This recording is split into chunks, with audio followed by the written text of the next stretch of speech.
हाय मैं रवि रवि की भसड़ में आपका स्वागत है। आप जानते हैं कि उत्तर प्रदेश 2022 के चुनाव के मद्देनज़र कांग्रेस का घोषणा पत्र लीक कर दिया है उनके वरिष्ठ नेता दिग्विजय सिंह ने।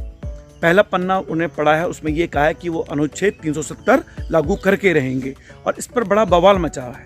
लेकिन सूत्रों के हवाले से ये खबर है कि बाकी पन्नों भी लीक कर दिए गए हैं। ये सूचना अभी बाहर नहीं आई है, ये सूचना सिर्फ आपको रवि की भसड़ में मिलेगी।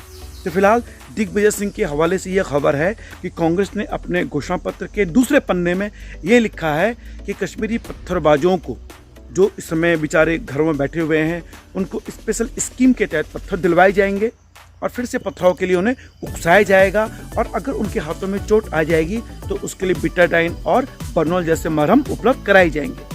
और जितने भी याकूब, अफजल गुरु, बुरहान वानी जैसे कट्टरपंथी आतंकवादी थे, उनके मरण दिन को शहादत दिवस घोषित करके उस दिन कलमा पढ़वाया जाएगा और जो मौलवी कलमा पढ़ेगा उसे सरकार की ओर से सहायता राशि दिलवाई जाएगी।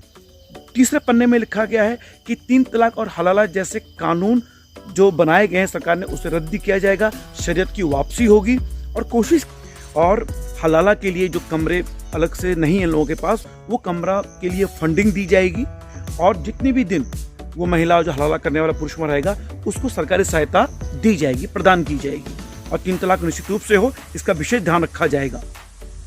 चौथे पन्ने में लिखा है सरकार की तरफ से कि जितने कि मासूम वैज्ञानिक, देखा होगा कि बिहार के कुछ मस्जिद मदरसों में मासूम वैज्ञानिक बम बनाते हुए उनकी पूरी मस्जिद की छत उड़ गई है, मासूम वैज्ञानिक मारे गए हैं।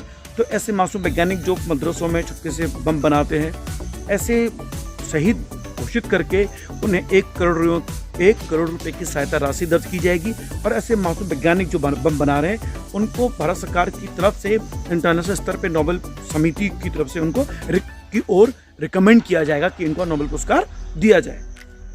5वें पन्ने में ये लिखा गया है कि रोहिंग्या और बांग्लादेशी जैसे घुसपैठियों के लिए उत्तर प्रदेश में गली गली में एक स्मार्ट शहर बसाए जाएंगे जहाँ पे सिर्फ और सिर्फ शरीयत कानून लागू होगा।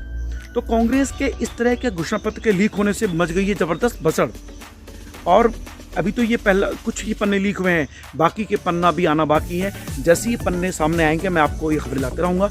उसके लिए आपको इस चैनल को सब्सक्राइब करना होगा, इस वीडियो को शेयर और लाइक जरूर करना होगा। कट्टरपंथी मुसलमानों के चेहरों में खुशी छा गई इस तरह की खबरें पाकर और वो कांग्रेस को इलेक्शन जितवाने के लिए मुस्तैद हो चुके हैं। और फिलहाल रुको, ठहरो जरा भाई, ये सब जो मैंने भी भसड़ की, ये सब मजाक किया है, इसको आप सीरियसली मत समझ लीजिएगा।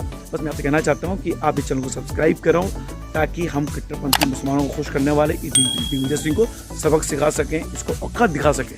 जब भारत